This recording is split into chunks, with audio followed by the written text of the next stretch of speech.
Welcome to Clear the Air with me, Angela Lim, medical doctor and co-founder of ClearHead, an innovative employee wellbeing platform. Clear the Air is a podcast covering those experiences in your life or questions you have that you feel too vulnerable to share with those around you, such as, why do I feel so lonely? And what can I do to feel happier? We get real and raw on these existential questions on mental health and well-being that's puzzled humans for millennia, sharing the science behind what you're experiencing and the answers behind those questions.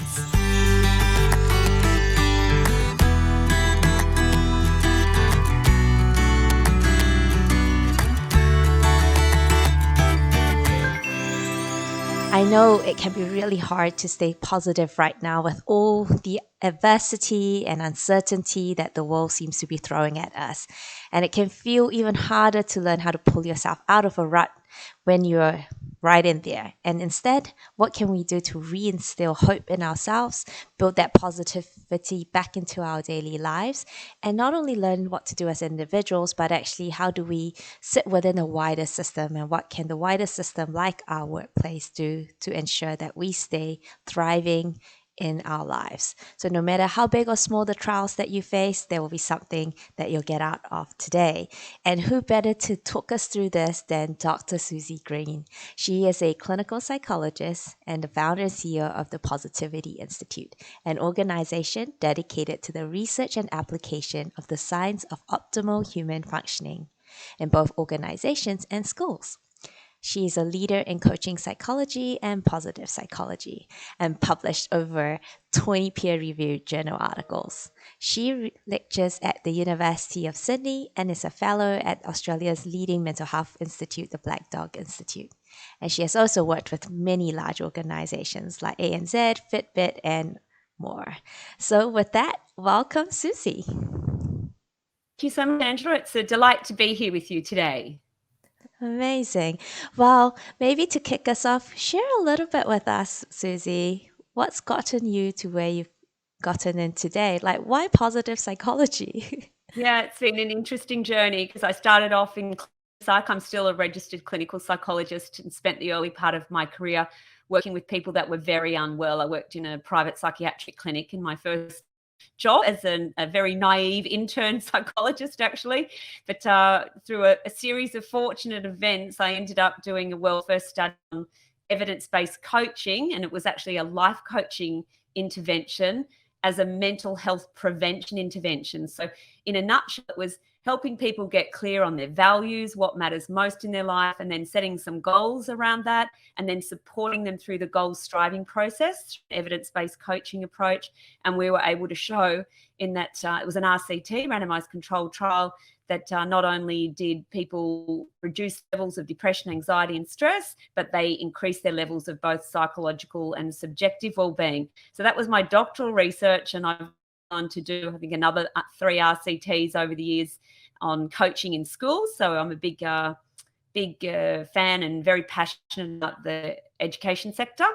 But most of our work is in the large corporate, Angela. So I'm very much in the promote flourishing space. Amazing. Did I hear you correctly that if I learn how to set my goals and understand my values better, then I'm really going to flourish? So that sounds too simple to be true. Maybe you can tell me a little bit more about what is positive psychology and how does what you've just shared incorporate into that? Yeah, absolutely. So there are a number of definitions for positive psych. The one I prefer is one by Shelley Gable and Jonathan Haidt, which is the science of optimal human functioning, or the processes and conditions required for optimal human functioning. So I think, who doesn't want to function at their best? The older I get, the more I realize the time that we are here on the planet. So and I certainly didn't learn any of these skills at school. And even today, well, at least here in Australia, it's not in all schools yet that children are learning some of these key psychological capabilities. So for me, as I mentioned, coming from a clin psych background, I was treating people after the wheels fell off, if you like, or after they were, suffering or they were distressed. And then we'd give them these psychological skills such as cognitive behavioural therapy or techniques. ACT has clearly become much more popular over common years. But I had children at school at that time, and my kids certainly weren't learning those skills at school. And so, yeah, I became really passionate about, why do we wait to treat people? Why don't we get this knowledge, this literacy, which is now being, I guess, known as wellbeing literacy, or there's a broader psychological literacy. Why don't we get that out more proactively? And so my whole career has been on this incredible journey about trying to be much more proactive in helping people build their psychological capability and their psychological literacy. Again, it doesn't sound like something that someone would say they don't want to do, right? Like, if you say that, oh, do you want a healthy body? Do you want to feel good about yourself? Do you want to be firing at all cylinders all the time? Nobody's gonna say, I don't want that. So maybe you could share with us, what are the challenges you have seen in terms of why it's been difficult for people to be proactive and in building their psychological and mental capability and literacy? There's so many variables, aren't there? And I often draw, I guess, parallels to, health, or diet, or exercise. I mean, we've for decades had the same challenges. We all know what we should be doing, but actually doing it is the challenge. But in saying that, whilst there is a significant amount of information out there, probably to the point of information overload, isn't there, on particularly through social media, around what we should be doing for our physical health, I think we're at a point now where we can similarly prescribe what we can do for our mental health, or our psychological well-being, if you like, but it's the doing. It's the same obstacles that emerge, I think, in trying to create a regular, exercise schedule. It's that, I guess it's looking, what are the obstacles, what are the mindsets that might get in the way, but also what are some of the factors in our busy lives? And most people have very busy lives. So there's a lot of things that we can do. And this is why, for me, and it's great that perhaps we started talking about coaching first, for me, coaching is a wonderful lever, or a means, or a vehicle to take this wellbeing science that we have and then actually put it into action. And in saying that, there's also a growing area around health coaching, as well. So it's the same idea. We've got all the knowledge, but how do we actually bring it to life and personalize it and contextualize it? So that's what coaching can really help us to do. Do you find that there are common mindsets that prevent people from being more proactive? And if so, what are those mindsets? And what do you advise your clients to do when that when you sort of spot it in them? Yeah. So in coaching terminology, we call them the ants, the automatic negative thoughts. In ClinPsych perspective, we used to call them the gnats, the negative automatic thoughts. But we quite like the little term, the ants. We all have them. But particularly when we are trying to enact change, there can be a lot of these ants. Some of them are under the surface, they're unconscious, or they're insidious, is how I would describe them. We don't even realize that we're having them, because they fire very rapidly sometimes. So I think the first point, and this is often why we talk about mindfulness, and of course mindfulness, there's a whole lot of debate and variations of how we define that. But mindfulness in as much as, am I aware? Am I conscious of the thoughts that are going through my head? And that can be challenging, because again, we're all very, very busy, and these thoughts come, quick and fast. But if you can start to build up your mindfulness muscle, and there are certainly strategies and techniques to be able to build that up, so you become a more conscious person, and you notice what are these thoughts that might be getting in the way? Are they helpful, or are they hindering me? And sometimes we actually recommend that people put them down on paper, because once they're down on paper, you can look at them a little bit more rationally, like, really? But when it's in your head, they feel to be true. And as you know, Angela, a large part of cognitive behavioural approaches is helping people understand that thoughts are not necessarily facts. So that can be a huge enlightenment for people when they realize that, okay, I don't have to believe that. Am I going to buy into this story? How do I want to think about this? And in saying that, it all sounds very, very simple. Oh, just change your thinking. We know it's not that simple. It's actually very hard to change your thinking. It's possible, but then some of these newer and actually not so new now. There's a lot of research around acceptance and commitment therapy type approaches, which are less, I guess, getting into an argument with your thoughts. Like, it's more having that mindful awareness. Oh, okay, Susie, that's an interesting thought. So sort of cultivating a bit of a mindful curiosity, and then realizing that you don't have to get rid of those thoughts, or you don't necessarily have to get rid of those uncomfortable emotions that are often associated with those thoughts, but they can come for a ride on the bus. And I love this analogy of invite them in. They can take a seat on the bus, but you're not driving the bus.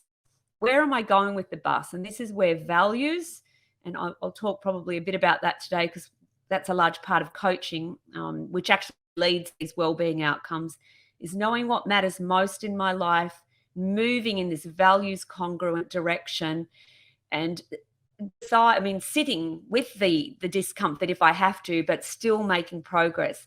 And again, all of this is easy to verbalize. I can tell you as a practitioner of the science, it's not always easy. It's challenging. And that's why, and I had a conversation with you, Angela, before we came on.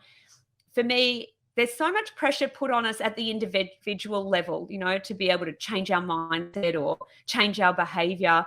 And increasingly, we are recognizing, thank goodness, that the environments we're in can, again, help or hinder us. And the social networks that we're in can either help or hinder us. So when we're thinking about behavioral change or positive change, at whether that's for ourselves, for our teams, if we're working in teams, or as leaders, or our organizations, we need to be thinking about both what people can do for themselves, but how can we support that in the environments that we're in. Much like plants, plants aren't going to flourish if they're not getting the sunlight and the water, for example, and the nourishment.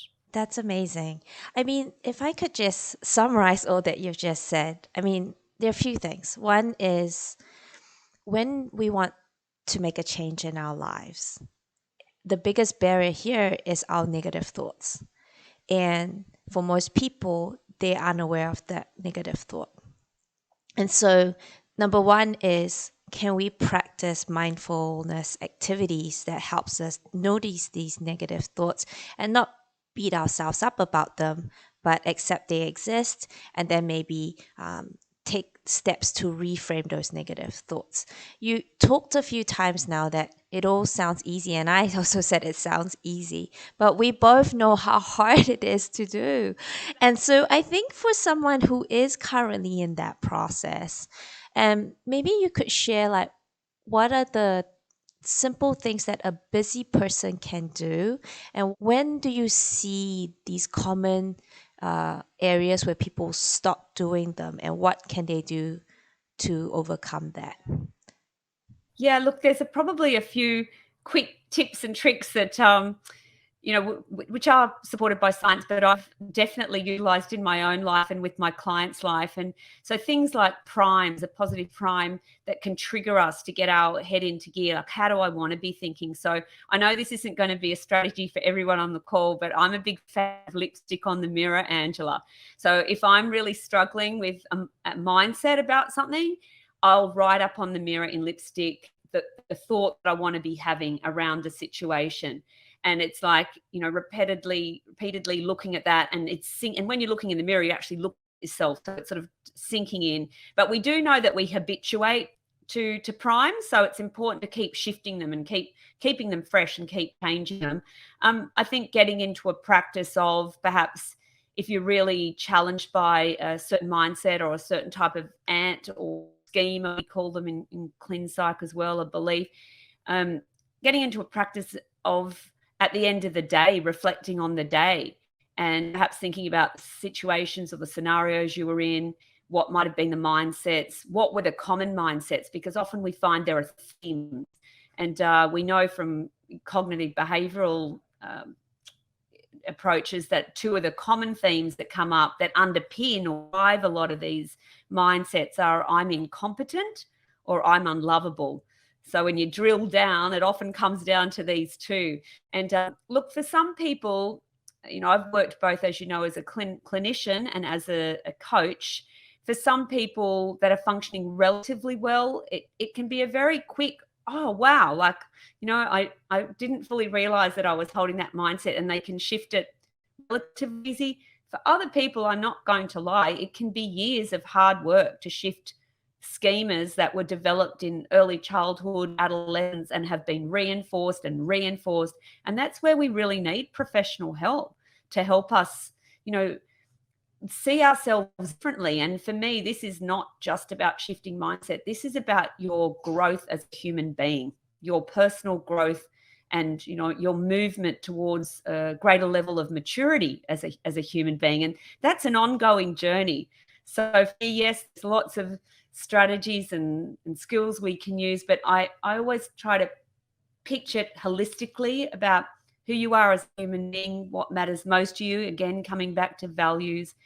Who do you want to be in the world? How do you want to show up? And what are you hoping your growth trajectory is going to look like, over time? Nice. Well, let me summarize that again, because actually you've given us some very easy to do steps. The first is actually I want to reflect on the fact that actually you mentioned briefly before around writing things down, writing your thoughts down.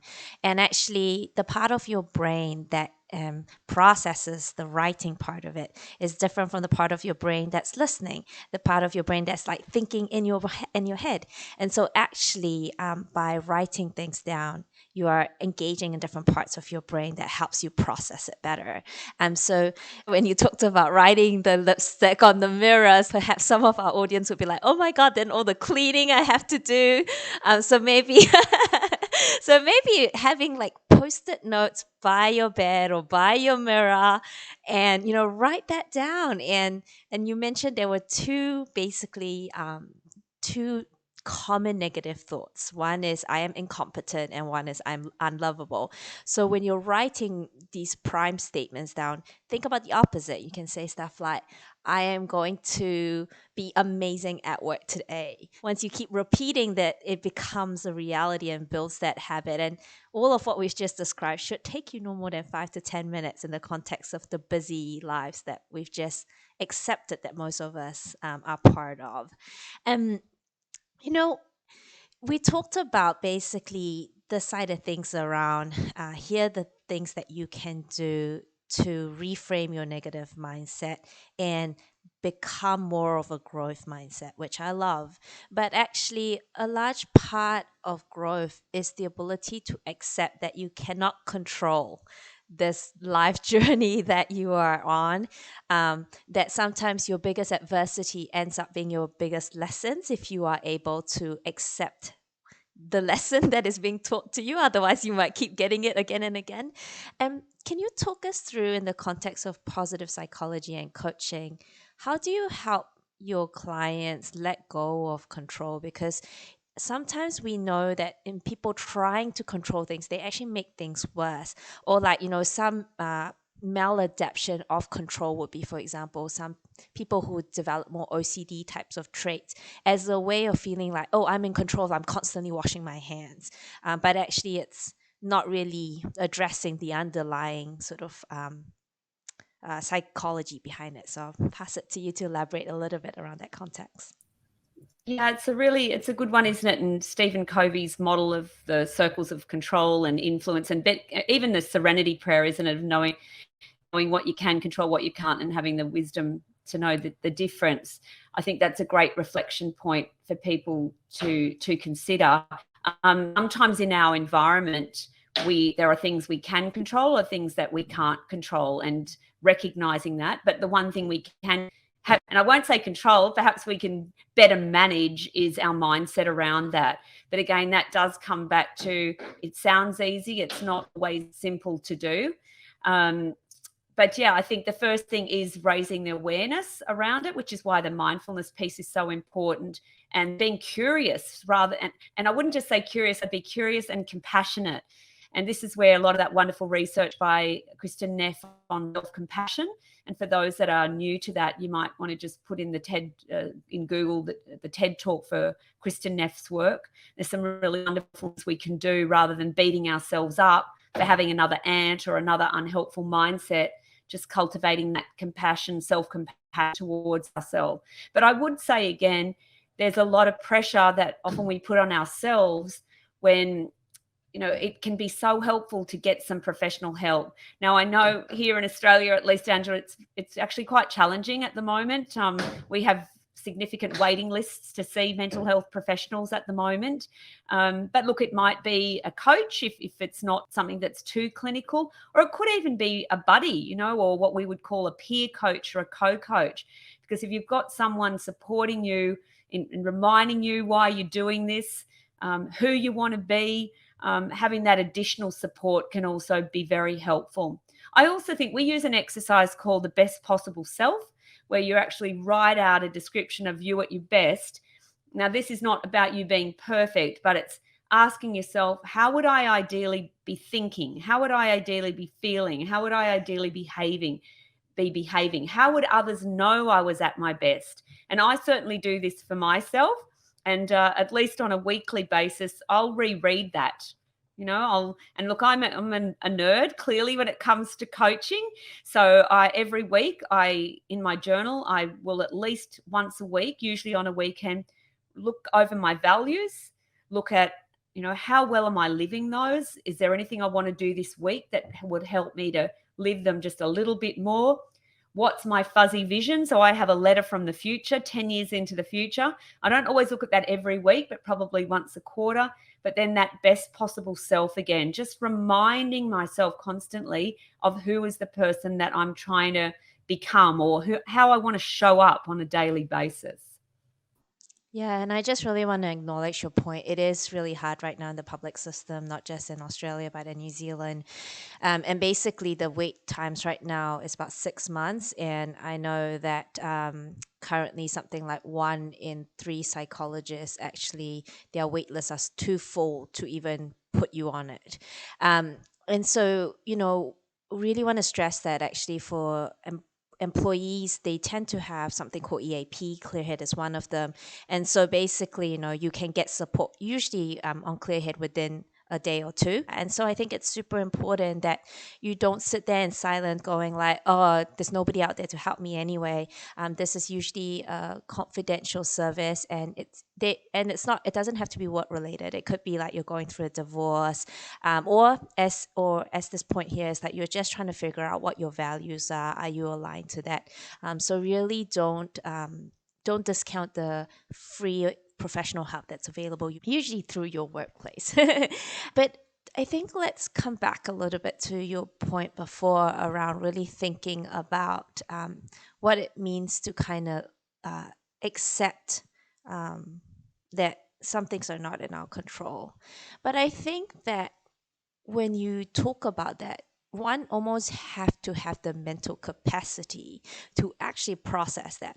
I could look at the situation and I can say to myself, okay, actually, I don't need to worry about that right now. Or actually, in the context of the things that I've written, my values, my best self, that's not aligned. So let's do something about it.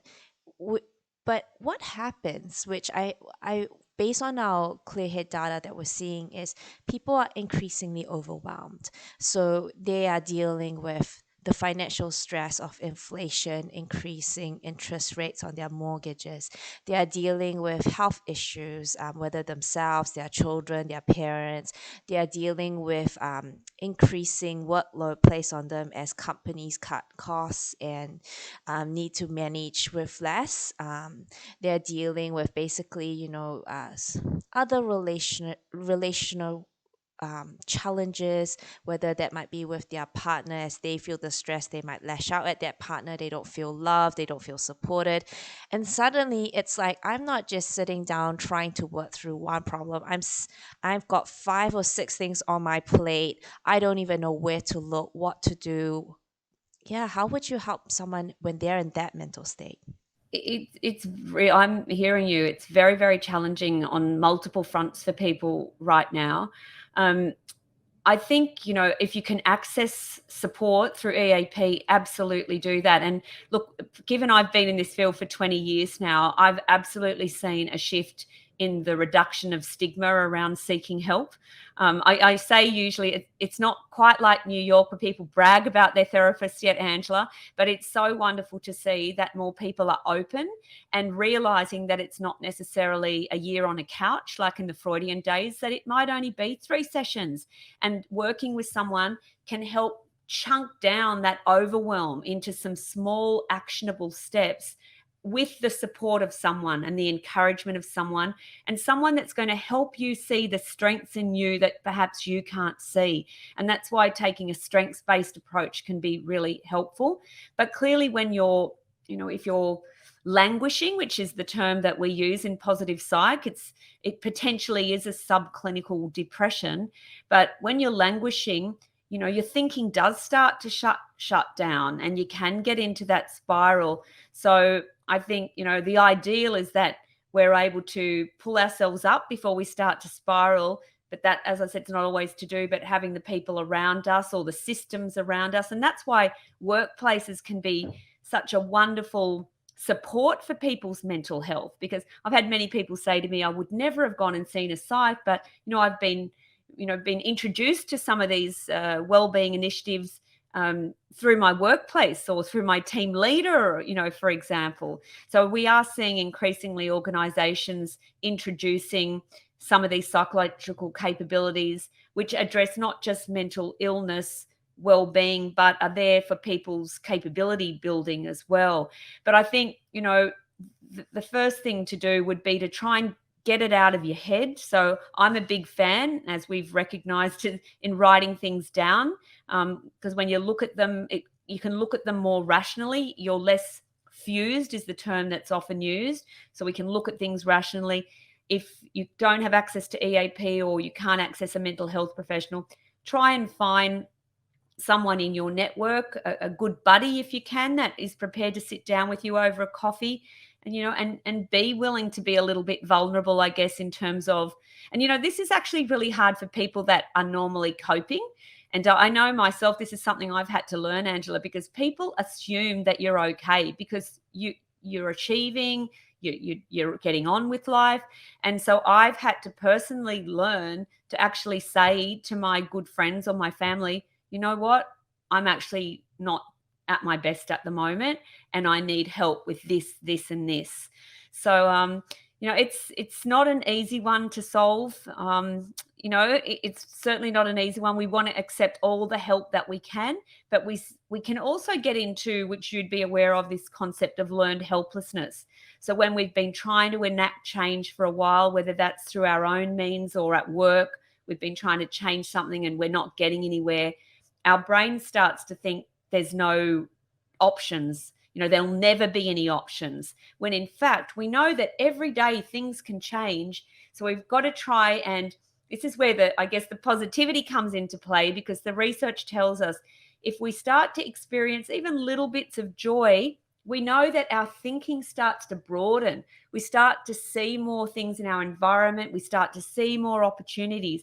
So as hard as it sometimes is to understand, and I've had, over the years, some backlash around, why are you talking about positivity when, there's wars in the world, or which, there are horrendous things happening. But my argument is based on science that when we can bring a little bit of joy in its various formats, whether that's just savoring a cup of tea or a conversation with a good friend on the phone, can be the little things. The research is pretty clear that we can start to think more solution focused. We start to see more options rather than our brain spiraling down into there's no options here. And what I'm hearing from you is like, take that strengths-based approach, take that solution-oriented approach. But is there such thing as toxic positivity?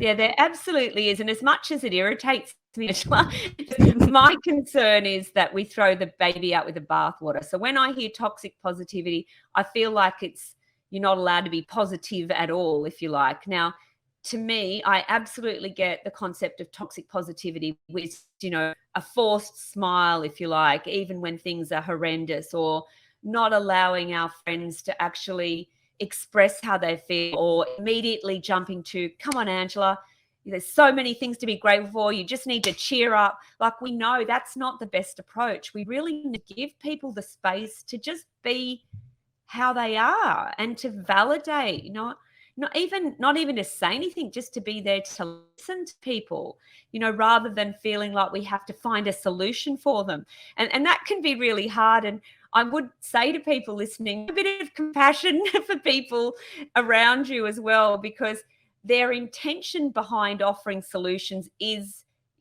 good. There's positive intent there. But I think as a community, we're starting to learn now through, I guess, education, that it's not helpful to just, force this positivity or to shut down when people are really struggling. We certainly want to validate their concerns. We want to ask if there's anything that I can do to support you, or even think ahead and just take some action, some supportive action. If you know someone's struggling, what can I do? But at the same time, it doesn't mean that we can't do something that's small that might lift our own mood, whether that's listening to some uplifting music, or, going for a walk with a friend in nature that might give us that natural uplift. So it's so often I see people going to those polar it's either this or it's that. So it's much healthier to realize that, yes, there are awful things happening in people's lives and the world, but that doesn't mean that we have to be miserable all the time, that there's nothing wrong with bringing little moments of joy that's ultimately going to help us and those around us. And I think what you've kind of briefly alluded to is like there are different types of mindsets that are unhelpful. One of them is black and white thinking. And that is kind of a fallacy that our brain loves to go into the simple two category boxes, and and we're trying to say that like life is messy, life is sometimes this is good, sometimes the same thing is bad, and you just kind of need to understand there's always context, and to provide some compassion during those moments. And I think it can be as simple as like listening to a music playlist, right? Like, so on Clearhead, we have this confidence playlist where there's like Eye of the Tiger on there. And so, maybe while you're writing on your post-it notes, you play that confidence playlist, you get yourself ready for your presentation, like there are little things that you can do that's not about spending lots of money, especially if sort of like, not everybody can get access to the support they need. And can I delve down a little bit more? Because you talked about this. You said that, look, some people are languishing, which is like this low grade depression. And what you're really passionate about is getting people to this like flourishing state. And you also talked about like sometimes you just have to let people be and be in the state that they need to be. And then sometimes you have to encourage them to take little steps to move on to the next step. Maybe if you could talk through that process, are there like categories of like, this is how I know someone's languishing, and then this is how I know someone's thriving, and this is how I know when to nudge someone and when to leave them alone? Yeah, maybe talk us through all of that. I haven't got a visual for us today, but I can talk you through a visual model that I use, because often you see mental illness and mental health on a continuum or on a bell curve, with the majority of people in the middle, and then there's people down the end that are, I guess, in the clinical realm, if you like, or then there's the languishing. Then we know majority of people are moderately mentally healthy, Angela, which is not bad, but it's not ideal, is it? And then we've got, and look, this is based on large US data sample. There was some research done in Australia. It hasn't been updated for a while, and it was pre-COVID, but it was like less than 20% of people are flourishing. But if we think about mental well-being from low to high on a continuum, and then if we intersect that with what we might call engagement or goal striving, so we can get 4 boxes, 4 quadrants. The bottom one is low engagement, low well-being, or low mental health, and that's often that sort of clinical realm where someone probably does need some professional support. So if you're finding yourself not really engaged, not really, you've lost your mojo for your goals or for life, and your mental well-being, that's really that bottom left is clinical. The bottom right is often where we're seeing burnout at the moment. So you've got really high level of engagement. People are really passionate. And look, we work, as I said, in schools where teachers overwhelmingly came into education to make a difference in young people's lives. So they find their work very meaningful, or they're very engaged in their work, high levels of engagement, but to the detriment of their well-being. So, that's what we're seeing with that burnout area there. So we have to really be mindful that we know from research that achievement, performance, engagement, actually a really core component of well-being. So we need a sense of achievement to experience well-being. But when we're overplaying it, when we're so invested in achievement, it can come to the detriment of our well-being. So we really want achievement, well-being to be hand in hand. But if I move on, I go up into the top left-hand quadrant. So you've got high levels of mental health and well-being, but lower levels of engagement. So that's often called the coasters or the plodders. And, sometimes I think when I've been working hard on a goal or a project, I don't mind a little bit of coasting for a while, but ideally what we're looking for, flourishing top right hand, which is high well-being, high engagement. Now, is it normal to be flourishing all the time? No, that we're going to be dipping in and out. But the hope is, as I said, I think earlier today, the more equipped we are with the skills and the strategies, and when we need to re-engage with activities like gratitude, because I know for myself, it's not something that I do all the time now. I've been doing it since 1997. I've had gratitude journals, but in the last few years, I haven't felt the need to do it every day because I'm actually a much more grateful person now. I'm more mindful of the things that I have a sense of appreciation for in my life. But when I'm going through a challenge, which I have had this year, I lost my elderly mum earlier this year, Angela.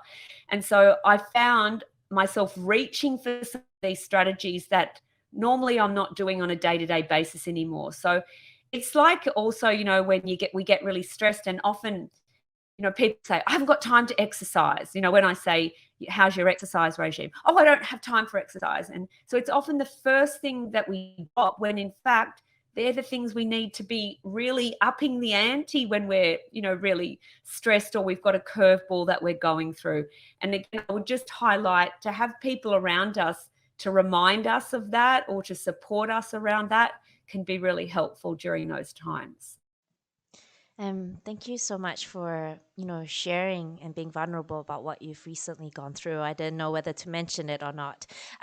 But I think what we're saying here is actually a lot of the techniques that you learn in the good times are what you can then almost automatically be comfortable relying on the bad times, and vice versa. Those techniques that you then learn when things are challenging, you can then actually use those same techniques to really elevate yourself, to have your best life, to really feel like you're flying and performing and able to kind of go beyond what the day-to-day mundaneness of life can be, and give you a sense of purpose as well. So yeah, these, don't see these techniques as just you only need to use them once. These are lifelong skills. And I think that it's really important, I think, to kind of maybe transition a little bit to some of the stuff that you've started to allude to, which is that broader piece of work, which is acknowledging that there are lots of things you can do as an individual. But if you think about resilience as a purely individual endeavor, then you are sadly mistaken. Resilience is in the context of an ecosystem, and often environment that you're very much in is your schools and in your workplaces, and they can play a huge part in developing that resilience.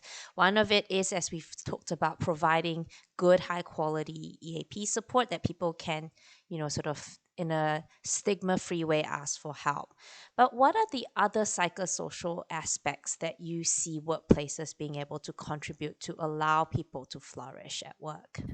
Yeah, look, there's a whole range of what are known as psychosocial hazards that are around and that can be assessed for. And in fact, a model that we're using is called the Integrated Approach to Workplace Mental Health by Anthony LaMontagne. It's a really wonderful model because it looks at the three prongs or the three key approaches to workplace mental health. So The first one is to mitigate risk. So firstly, assess what are the risks, such as work overload is one of the big ones at the moment. Role clarity is another one. Bullying and harassment is another one. Manager support, work design. There's a whole range of them. And I've just been to a breakfast this morning that was based on some academic research looking at some of those psychosocial hazards. And what I found interesting was one of the key factors is that role clarity was one of the big ones.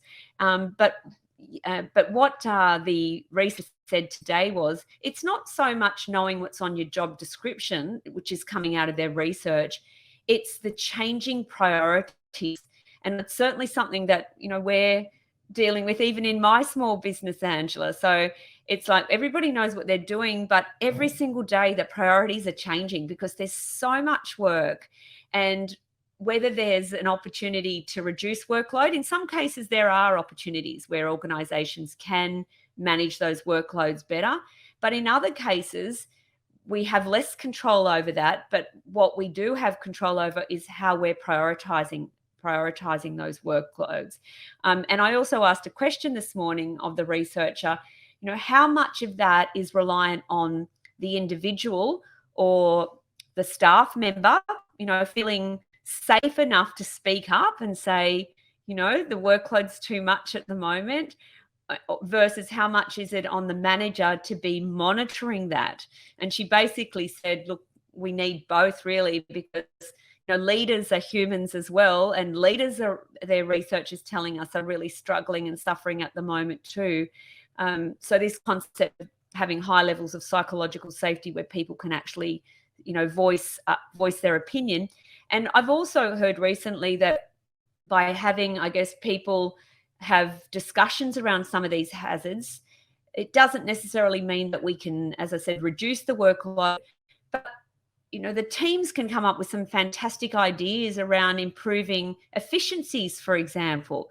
So I think looking at the workplace model that I mentioned, assessing, firstly, knowing what are some of the commonest psychosocial hazards, and then inviting people in to come up with some of the solutions around those, I think is really helpful. The second prong is to manage illness, once people are unwell, and that's where EAP is absolutely relevant and crucial in the workplace for people to have access to that. Also, return to work programs when people have been off, say, on workers' comp. But the third prong, which is my prong, is known as promote positivity or promote flourishing. So what are the things we can do? And that also encompasses aspects of work design. So is work stimulating? Does it give people a sense of mastery? Do people have a sense of agency? There's a SMART acronym, which I'm trying to recall all of the factors today, but I'm sure I can share with you after today. And then, and from my perspective, how do we proactively educate people around mental health and well-being and equip them with these psychological capabilities such as mindset strategies, mindfulness strategies? There's I've got a model of 6 different key psychological capabilities that, kids are starting to learn at school, but many of their parents don't have some of these strategies yet, Angela. I know, and you'd be surprised how important it is to get that modeling right. If your parents are doing it, you learn it, right? And so when you, for example, see dysfunctional relationship dynamics between your parents, you grow up and have, some of them have very dysfunctional relationships that they get into. And so never discount how valuable you as a parent can influence your child's upbringing by starting with yourself, the leadership of self mentality. And actually, to your point, is that, moving forward, these psychosocial hazards basically outline how there are many different factors that influences someone's mental state, and that it is something that is constantly changing. So, for us, when we think about what it means to be a good EAP provider, there were 3 things. One, we talked about timely support. But 2 is, can you give good data insight around what are those psychosocial hazards so that these workplaces can actually do something about the things that you've described? Because for some organization, they might only have half of the things on the list that you've described that they need to work on, but they often don't know which half of the list that they need to work on. So, and So having really good data insight that people can make good decisions and planning on is really key. The other thing is, to your point, which is like, how can you actually reach the wider group of people? Yes, there are some people who are really struggling and what they need is professional help, but a larger group of people is, as you said, coasting, and what they need is the ability to develop skills like mindfulness, like self awareness, that helps them develop the emotional intelligence that they need. And all of that we actually sit within the international standards on psychological safety, and called ISO 45003. So we'll drop it in the links as well, in terms of resources that people can review and think about how they can structure their workplaces in a way that actually creates environment where people can thrive and flourish, and is also a safety net for those who are more vulnerable.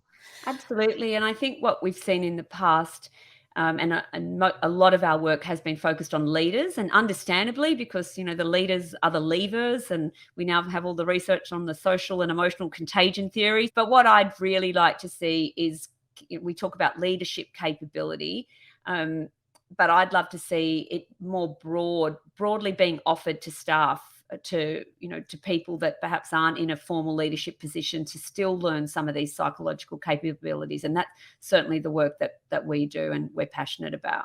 Yeah, and I would say, actually, looking at the environment today, the biggest pressure points are to the managers and the leaders, because in the absence of good support systems in place, what you find is the managers and the leaders become informal counselors, and it's very stressful for them, basically. Um, that makes sense, and so I think that trying to tie all of that back together, we talked about how the individual can have many different quick techniques that is good for staying positive, and even tough times. We talked about, what the workplaces or the environments we're part of can do to really set things up right.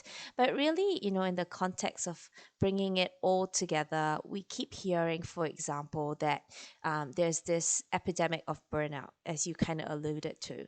So, if there's one thing we could all take away around doing something around that, from the context of me, the individual, and then me, the manager or the leader, what would you say that one thing is that we could take a very actionable step on? That's a challenging question, Angela. There's so many things you can do. I definitely say just stop, take some time out from your, whether it's your work life or your personal life. So many people don't have what we would call a self-reflective space or a reflective space. So coaching, and look, not everyone is privileged enough to have an opportunity to have formal professional coaching, but you can also, as I said, set up a peer coaching or a co-coaching. You can do some self-coaching, but what that does is create that reflective space. So rather than rushing through our day with the many things we have on, carving out some space. It could just be, a lunch hour in the park, and reflecting, coming back to your values. There's lots of core values lists you can get off the website. We have them if anyone wants to email us. Come back firstly to what matters most in your life. What are some small things that I can do to start changing so that I'm living those values a little bit more? But I'd also say, what can you take off your plate? I think this is one of the challenges. There's been no time in history when we've had so many options, particularly in our Western society, so many opportunities and options. And the same goes for children. They're often overscheduled. There's so many things we can do. When I start working with a coach client, one of the first things we do is, what can we take off your plate right now before we start thinking about adding anything to it? So I think that's a really good place to start as well. Just the time out, reflecting, what can I take off, getting clear on what matters most going forward. Amazing. And I think that, as you said, like, ultimately, if you are actually super passionate about what you're doing and it's aligned with your values, it actually fills your cup rather than take it away. As long as you give yourself the space. But the most important thing is, do you know what those values are? And it sounds like there is a resource that you can share with our audience that we can drop in the link. And also, there's a tool called Finding Purpose on Clearhead that helps people figure out their purpose, so that we can really get that alignment alignment going. So, you know, and I think that a lot of what we're talking about is like, there are things you can do. So there is no excuse to really feel that sense of learned helplessness that Suzy mentioned before, or even worse, get to a state of hopelessness, which we know is a big predictor for sort of high risk suicides that happen.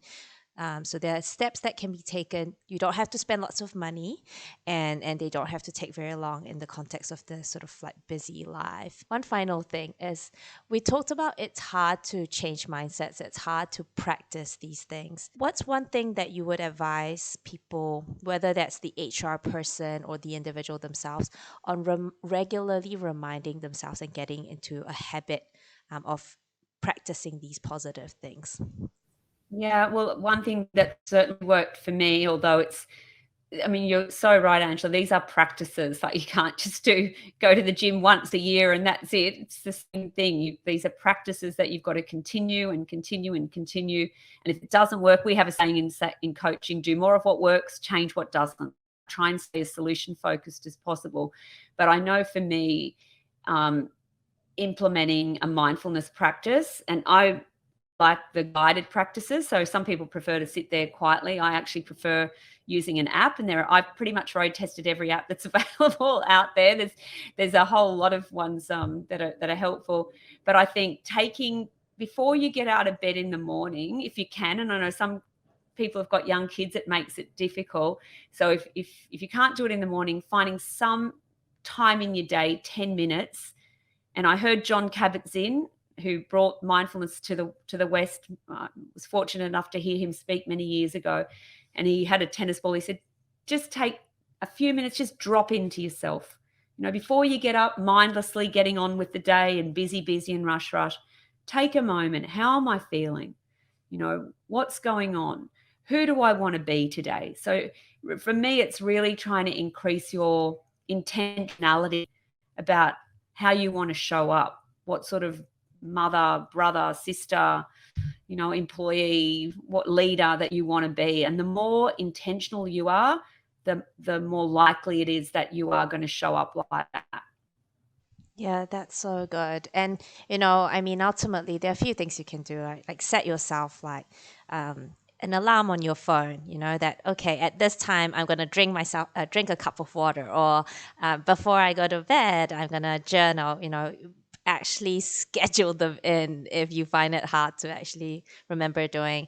The other thing that actually I find is quite effective is, and you briefly mentioned this as well, is having an accountability buddy. When I've been meditating for more than 8 years now, but it was so hard to start. I started and stopped, and I finally managed to keep it going when I had a friend who wanted to sort of practice meditation at the same time. And so every day after I did my morning meditation, I would just text her and said, I did my meditation, have you? And got to the point where I think it was 4 to 6 weeks in, and I was like, okay, cool, this is a habit now. Like, I don't need to keep messaging my friend to let her know that I've done it. I was going to say, it's really powerful. I often share that I did email coaching with a buddy of mine for 12 months. We started at the beginning of the year, and then we shared our goals, and then every Monday morning we would email some updates. And I still reflect on, I think it was the most productive year I ever had, having that person just once a week checking in. Exactly. It's very powerful. Yeah, and sometimes your counselor, your psychologist also becomes that external person that holds you to account. You said you were not going to fight with your partner this week, and you would be compassionate. Did you do it? You've been super generous with your time, and we've dropped so many gems in the episode today. Is there anything else that you want to share before we sort of close it off? No, I think I'm going to end with the curiosity, like to try and just stay curious about, being an observer, learning to be observer. And that's what mindfulness practice does. It allows us to be a bit more of an observer of our thoughts and our emotions, and be as compassionate as we can to ourselves and to everyone else, because everyone's got something going on in their lives right now. So we need more compassion than ever. Well, we love to end with one final question, which is, what is your one go-to wellbeing practice, Suzy? I get asked that a lot. I have to say, it's actually not. I have a list of 20 positivity practices in my book, and we have it as a handout, which I'm happy to share with you. But it's not on there. But mine is napping, Angela. So good. Not every day, but if I can get 30 minutes, or actually less than 30, the research tells us we want, actually less than 20. Yes, that's 15 right. to 20 minutes. Yeah. I'm a morning person, so I'm up early. If I can have a nap, it just gives me a bit more energy for the rest of the evening. So big fan of napping. Amazing. I wish I could nap, but it takes me so long just to get asleep. All right. Thank you so much for your time, and for all our listeners, thank you for joining us.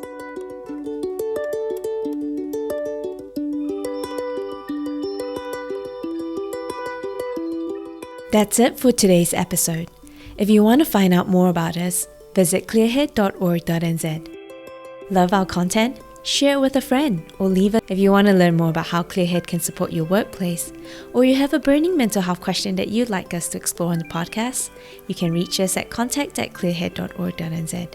Thank you so much again for listening, and catch you on the next one.